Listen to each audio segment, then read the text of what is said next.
Cheio de próximo.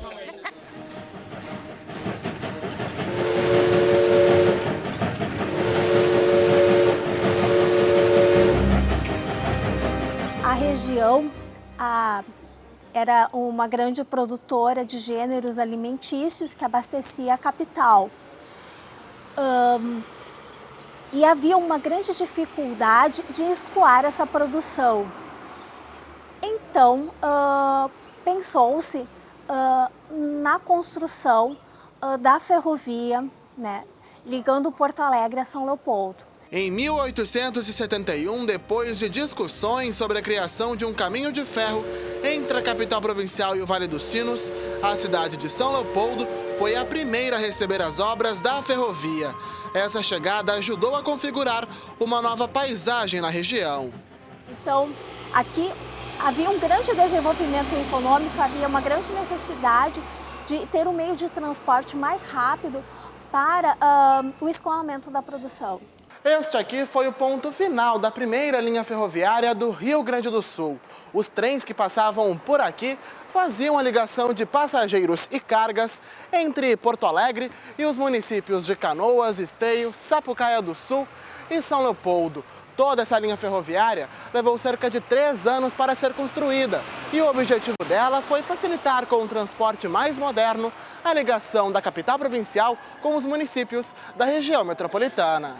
No prédio da estação, atualmente, funciona o Museu do Trem. No local, toda a história da época é mantida, desde os traços da arquitetura da construção até mesmo os objetos de passageiros. Agora, em abril, se completa 142 anos de estação férrea, então nós temos que manter a história, né? Mantermos o original. Né? Nós não podemos alterar nada, porque se nós alterarmos qualquer parte, digamos, na fachada do prédio da estação, nós vamos estar alterando a história. Isso é uma coisa muito séria. As cidades da região metropolitana de Porto Alegre sofreram diversas alterações na paisagem geográfica com a construção da linha férrea.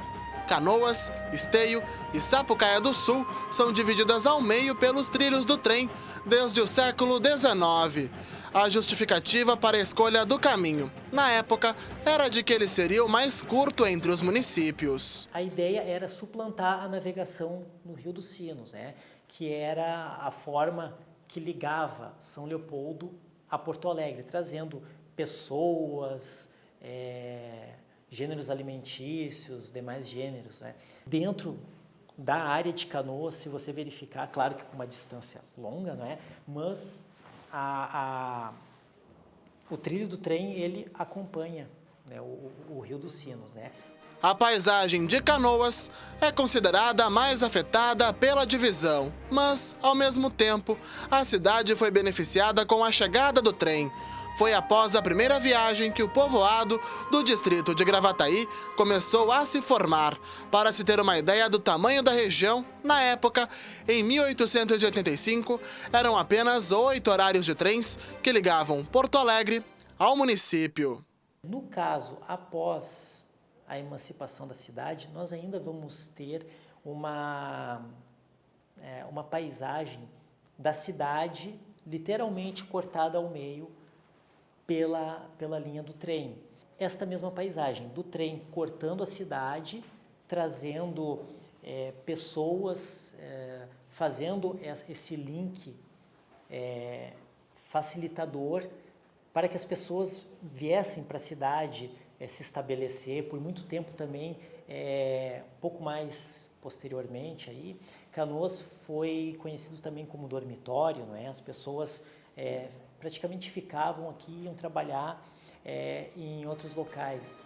Para alterar a arquitetura da cidade, a Prefeitura de Canoas lançou o projeto de rebaixamento do trem.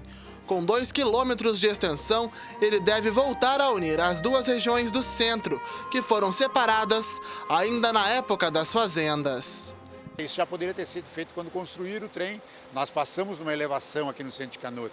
O trem naquela época já podia ter sido feito subterrâneo, não foi feito. Isso dividiu a cidade. Então essa união da cidade, a gente poder do centro da cidade voltar a ver a praça, voltar a ver a igreja, né, que estava lá construída, a estação férrea, que era o núcleo central da cidade, isso voltar a fazer parte da cidade é fundamental para os canoenses, para eles terem, né, esse orgulho de ter a sua cidade, de ter seu centro, que hoje foi dividido.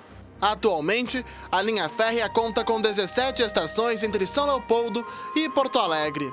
Na época, eram apenas um ponto de parada em cada cidade e a frequência dos trens era bem menor se compararmos com a disponível hoje.